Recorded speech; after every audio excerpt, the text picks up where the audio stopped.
Bom dia, meu amigo, bom dia, minha amiga que acompanha a gente aqui na Câmara de São Caetano do Sul. A gente está fazendo hoje o primeiro programa Câmara em Debate, eu e o meu amigo o vereador Jander Lira.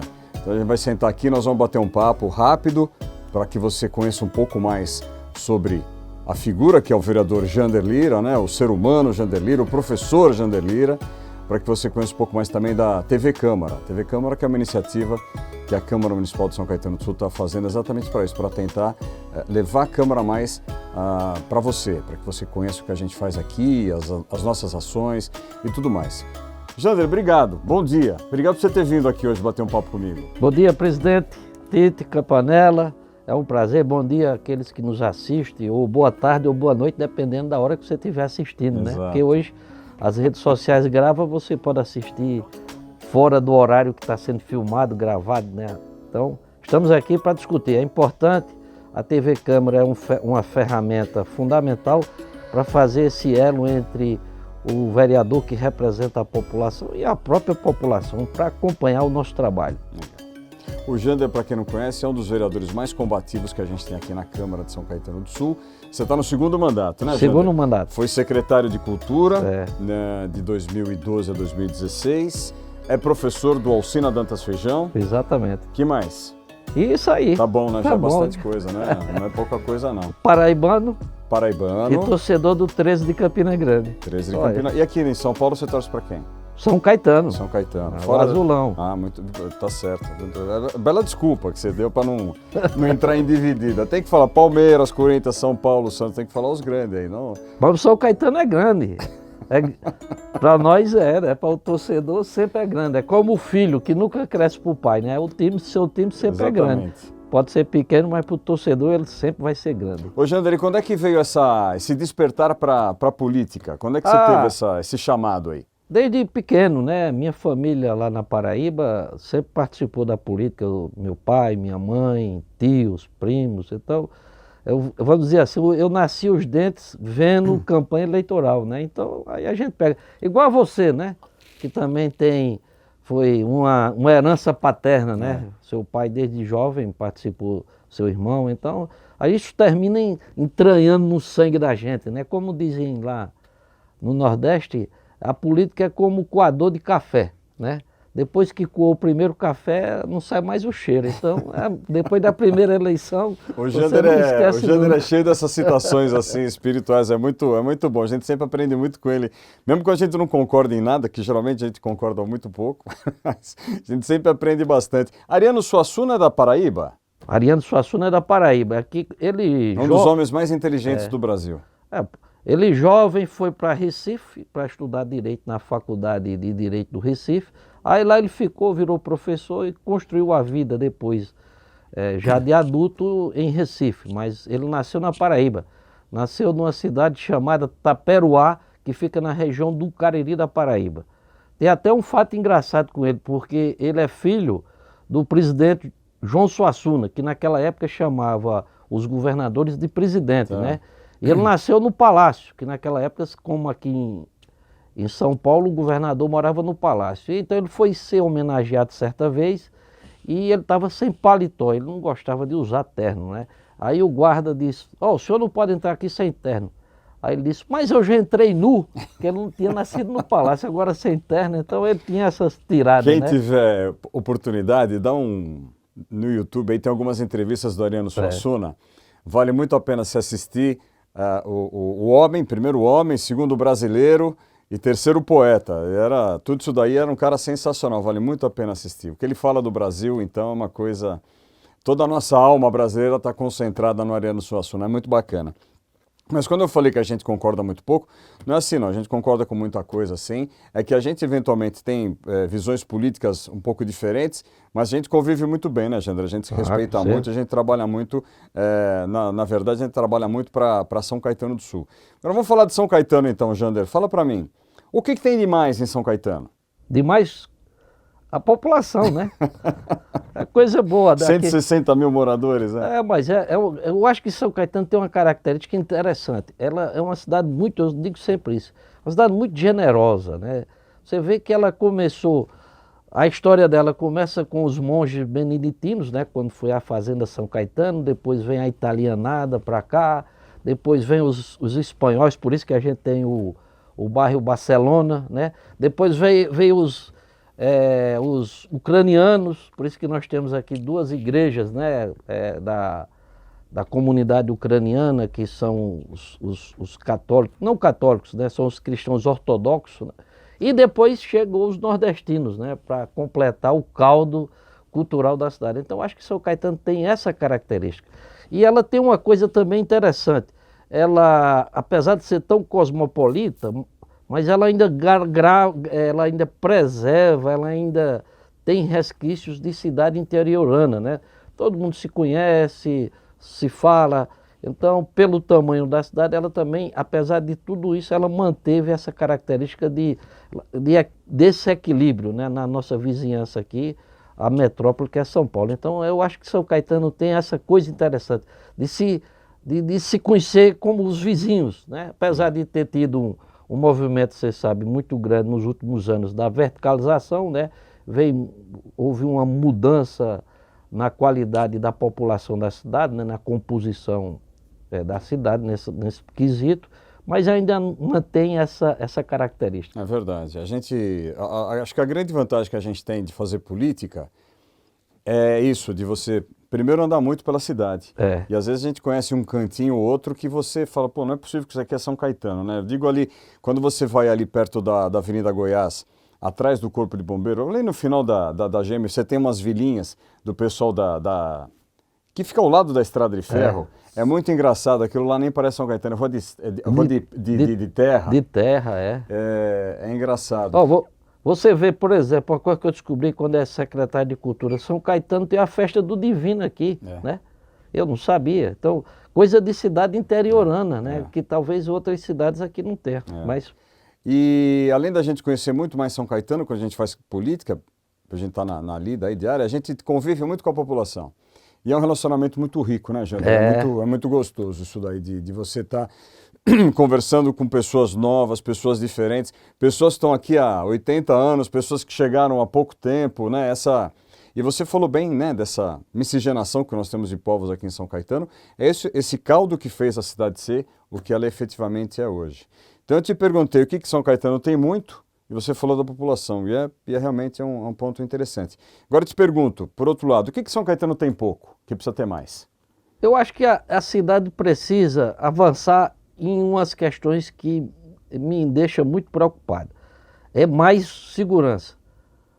Mas isso não é só culpa, vamos dizer assim, da administração local, é as circunstâncias da nossa localização, né? Como a gente está conurbado aqui com São Paulo e todo o grande ABC, não há como resolver esse problema da segurança se os prefeitos não se entrosarem, não trabalharem junto. A questão de segurança, eu acho que por isso que eu defendo muito o consórcio.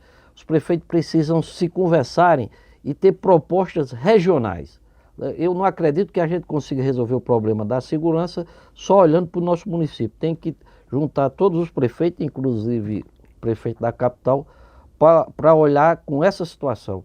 E um problema que São Caetano precisa também, que nós vamos ter que enfrentar, é a questão da mobilidade urbana, porque a cidade pequena, uma cidade rica, todo mundo tem 2, 3 carros, não tem mais espaço para colocar tanto carro. Então nós vamos ter que repensar essa questão da mobilidade de São Caetano em relação, por exemplo, as pessoas usarem mais o transporte público ou usar a bicicleta, né? Porque você deve ter notado, tem hora aqui que em São Caetano que você não anda, né?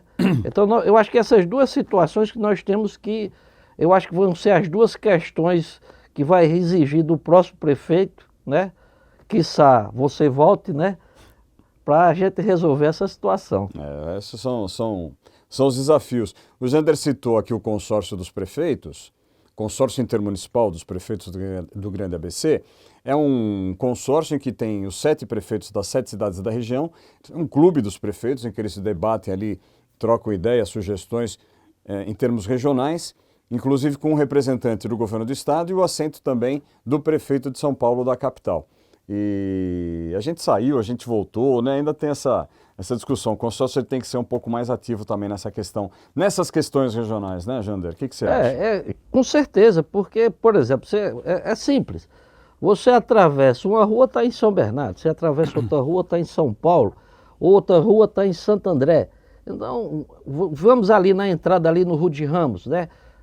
Se você não tiver o farol, o sinal ali, não fizer um acordo entre São Caetano e São Bernardo, você pode libera de um lado, mas segura do outro. Então, tem que se pensar, é isso que eu entendo, tem que se pensar regionalmente. Os prefeitos têm que conversar cada vez mais.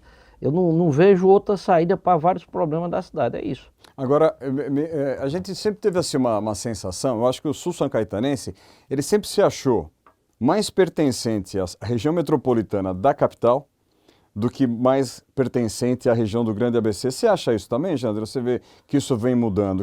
Como é que você vê essa questão? Eu também vejo isso. Desde quando eu cheguei aqui, eu notei essa situação. É mais ou menos o que a gente fala do Brasil, né? O Brasil olha mais para os Estados Unidos, quer dizer, mudou muito com o Mercosul, né? Mas a gente olhava muito mais para os Estados Unidos do que para os nossos vizinhos aqui, para a Argentina, para o Uruguaio, né? Para o Paraguaio. O Mercosul mudou de certa forma essa visão, mas eu enxergo também, isso é tanto que eu notava uma coisa que eu estranhava muito, né?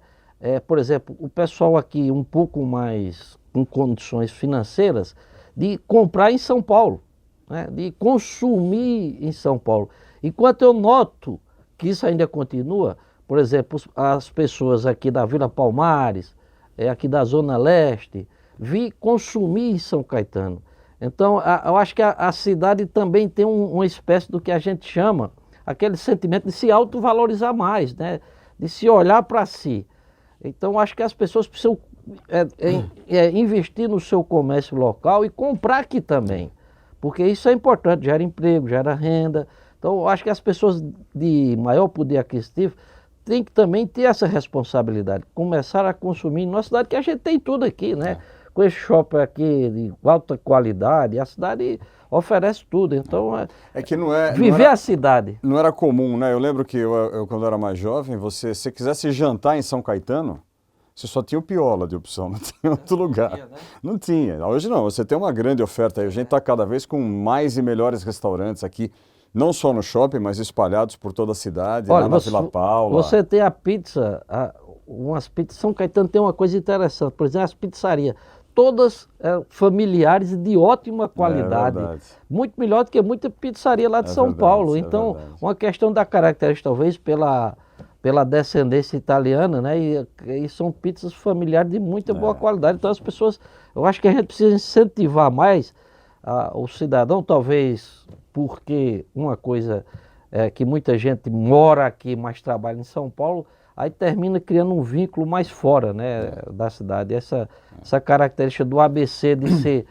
de ser região, né, só de dormir, né? Então a gente Mas acho que essa questão da segurança que você citou bem, essa questão que eu falei que aumentou a oferta de comércio e de serviços aqui, de restaurantes também, isso, e o trânsito mesmo, essa questão da mobilidade que você também colocou, isso também acaba fixando mais o morador aqui na cidade. Claro, aqueles que trabalham fora, ainda tem essa questão da cidade de dormitório, ele vai acordar, vai para São Paulo, vai para São Bernardo, vai para Santos, trabalha, volta aqui. Durante a semana ele vai fazer isso, mas de fim de semana, reparo muito isso nas padarias. Eu gosto muito de padaria, você sabe disso aqui em São Caetano. Padaria, para mim, é a praia de São Caetano, né?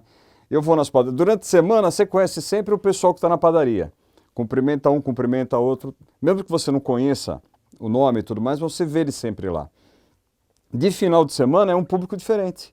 De final de semana é aquele público que teoricamente vai trabalhar em São Paulo durante a semana, de fim de semana ele está aqui ele vai usufruir então da cidade. Então essa é uma questão interessante. Jander, conta para mim uma outra... A gente é político, né? A gente é vereador, a gente gosta de eleição, né? E você foi candidato agora, na eleição agora, de 2022 a deputado estadual. Como é que foi a eleição? Como é que foi essa tua experiência? Foi a primeira vez que você foi candidato a deputado? Foi.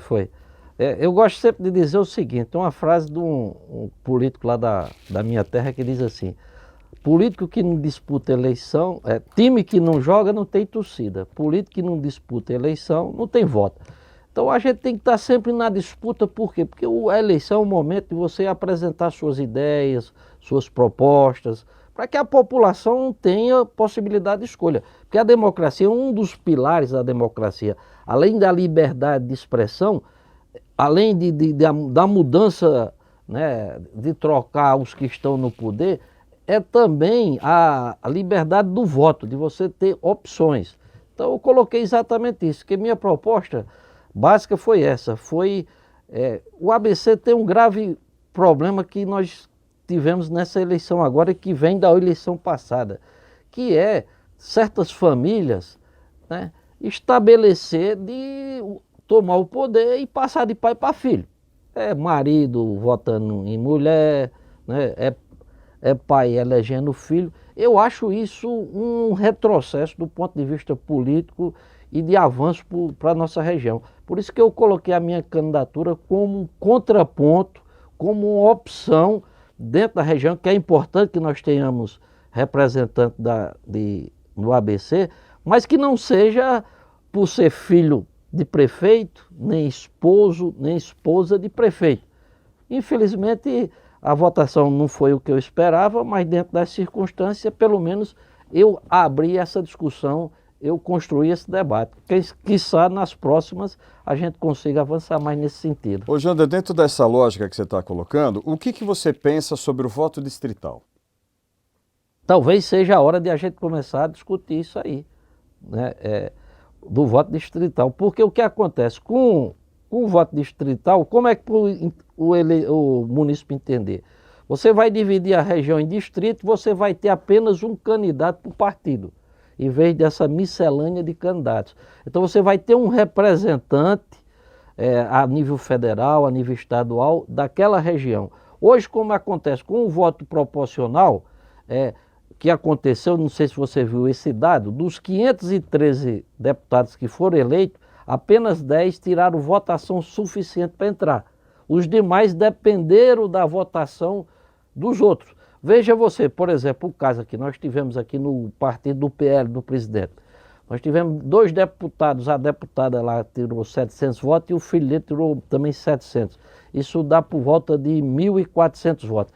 Esses aí conseguiram se eleger, mas a votação dele puxou mais 4 ou 5 deputados. O caso do PSOL, do Boulos, tirou 1 milhão de votos. Ele se elegeu, mas ele puxou mais uns 2 ou 3 deputados. Então você vota num político e elege outro que você não queria. O voto distrital acaba com essa situação. Tem alguns problemas, que nada é perfeito no mundo, né? Em tudo na vida tem a coisa boa, tem o bônus e tem o ônus, né? Mas talvez seja a hora da gente começar a discutir a possibilidade do voto distrital para resolver esse problema. Hoje, do jeito que é, uma campanha custa muito cara. Muito caro. Você foi candidato, você sabe quanto custa uma campanha. Não tem condições de gastar muito numa campanha. O voto distrital, ele tem 2 vantagens, do meu ponto de vista. Torna a campanha mais barata e traz o candidato mais perto da região dele, em que ele passa a ter, com a adoção do voto distrital, que prestar mais satisfação do mandato dele, né? Porque hoje você faz campanha, por exemplo, você vai para Taubaté, você arruma voto em Taubaté. Na próxima eleição você não aparece mais em Taubaté, você vai para outra cidade, você vai para Cruzeiro, fica mais para frente, vai para Piracicaba. Então você perde um pouco o vínculo entre o candidato e a comunidade que ele representa. Quando é o voto distrital, além de ser um voto mais barato, uma campanha mais barata que você pode fazer, você tem que prestar satisfação, prestar contas para aquela população. Se você não foi um bom deputado, a população te troca, né? Então acho que essa questão do voto distrital seria mais democrático, inclusive. Você vê o seguinte, em São Paulo, por causa do voto proporcional, todo mundo que veio para cá, né? O caso mesmo do filho do presidente. Ele nunca morou em São Paulo. Na última eleição ele tirou 1.800.000 votos. Agora tirou 700.000. Aí o outro vem para São Paulo. Quer dizer, então o cara não tem nenhum compromisso, mas ele tira votação geral, ele se elege. Foi o que fez o Tiririca. Não agora, que agora o Tiririca está tendo votação baixa, mas nas outras eleições ele chegou a ter quase 1 milhão de votos, né? Elegia mais 2, 3 deputados com ele também? Quando é voto distrital, você Não, elimina esse tipo de situação. todo mundo veio para São Paulo para ser candidato, né? Aí até o Kid Bengala quis ser candidato, mas graças a Deus ainda teve 10 mil votos, hein? Teve 10 mil votos? Eu não acompanhei a votação. Teve bastante 10 mil votos. votos. Então, isso, o cara só porque é engraçado ou tem uma ideia maluca, se candidata e aí se elege deputado sem nenhuma ideia, nenhuma proposta, né? nenhum compromisso.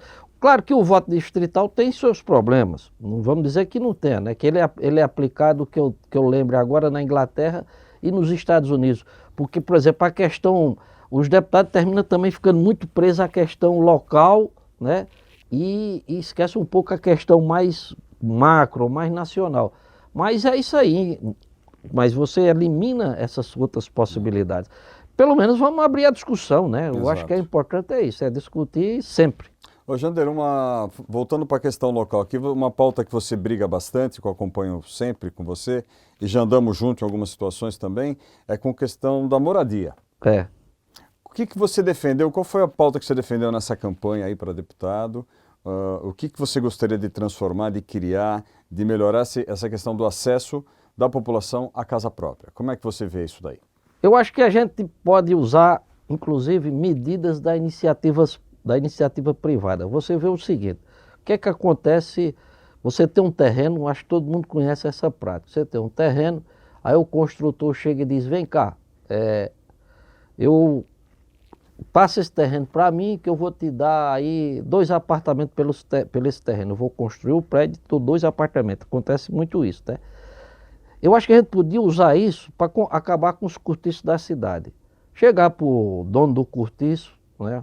Aí tinha que criar um fundo municipal, até com um fundo estadual nesse sentido, e chegar para o dono do cortiço e é o seguinte, ó, isso aqui dá para a gente fazer aqui, sei lá, 10 moradias, você fica com 2 ou 3 para alugar, as outras 7 moradias, supondo que dê isso, nós vamos construir, vamos vender para aqueles moradores, ou alugar, né?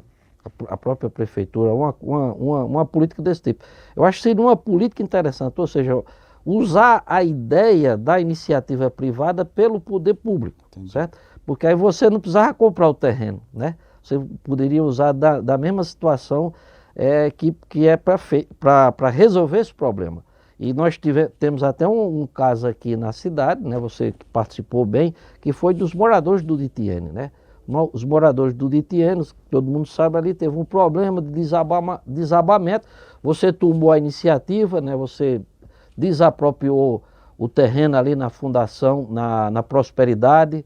Você mandou o projeto para a Câmara para aprovar o recurso. Nós aprovamos o recurso no final do ano passado, 23 de dezembro, mas no dia 25 de dezembro o atual prefeito retornou ao mandato e até agora não resolveu o problema. Já estamos para fazer 1 ano e nada, o dinheiro está lá, né, dentro do orçamento e o prefeito não fez. Não sei por que razão, né? Já perguntei a ele, já perguntei aos secretários, ninguém responde. É um verdadeiro mistério, uma caixa preta, esse caso de São Caetano, que é a minha grande luta da moradia. Porque veja bem, a coisa mais importante que o trabalhador, que a pessoa quer ter é a sua casa, sua moradia. É complicado. E aqui em São Caetano, principalmente, que o aluguel é muito caro, nós sabemos disso. Quem mora de aluguel sabe a dificuldade que tem para pagar todo o final de mês. Então acho que nós precisamos ter um programa de moradia, precisamos ter gente pobre também na cidade. Não só pode ter rico, a cidade não só vive de rico, né? É certo. Apesar que tem um poeta gaúcho que diz o seguinte, quando a cidade fica rica, ela expulsa os sapos, né? Porque o que ele quer dizer com isso? Que todas as áreas vão sendo ocupadas, né? E São Caetano não tem mais sapo, por quê? Acabou. Acabou, né? Porque não tem mais brejo. Não tem mais brejo, ocupa tudo, né? É isso mesmo. Então a gente precisa ter, a cidade precisa ter gente rica, mas também precisa ter gente classe média e precisa ter os pobres também. Não tem como, claro. Não dá para expulsar todo mundo, não podemos ter essa política, né? Jander, olha, quero te agradecer, nós estamos terminando aqui o nosso horário desse nosso primeiro programa aqui. Quero inclusive dizer para você que aqui a TV Câmara não pertence ao presidente, a TV Câmara pertence a todos os vereadores. Você pode vir aqui fazer um programa também, entrevistar quem você quiser, você fica à vontade. Suas palavras para concluir aí o nosso primeiro programa. O Tite disse que a gente discorda muito. Tem uma coisa que eu discordo bem dele, é o seguinte, o pai dele, prefeito Anacleto Campanella, que é o nome do estado da cidade aqui, né? Todo mundo conhece. Aliás, foi quem criou, só para vocês terem ideia, foi quem criou as primeiras bolsas de estudos aqui da cidade, né? Foi ele. Ele foi um dos autores do 13º salário. Ele foi, inclusive, caçado pelo regime militar. Só que eu sou mais na política dele, na ideologia, do que o próprio Tite, né? O pai dele é centro-esquerda, o Tite é centro-direita. Então nós temos essa discordância exatamente por isso. Eu acho que o pai dele talvez me tratasse mais como filho do que com ele, do ponto de vista político. Com certeza. Não puxou o pai. Obrigado, Jânio. São situações, vamos dizer assim, eu gosto muito de colocar da seguinte forma, são realidades diferentes, né? A gente tinha uma pobreza mais latente, né? Nós estamos falando disso de 50, 60 anos atrás, era um outro país, era uma outra cidade. Eu acho que ele ia estar me acompanhando agora. Não. Eu tenho certeza que ele estaria puxando sua orelha e dizendo, vai pelo Jander. Bom, Jander, obrigado. Você é um grande amigo, gosto muito de você. Obrigado aí pela participação.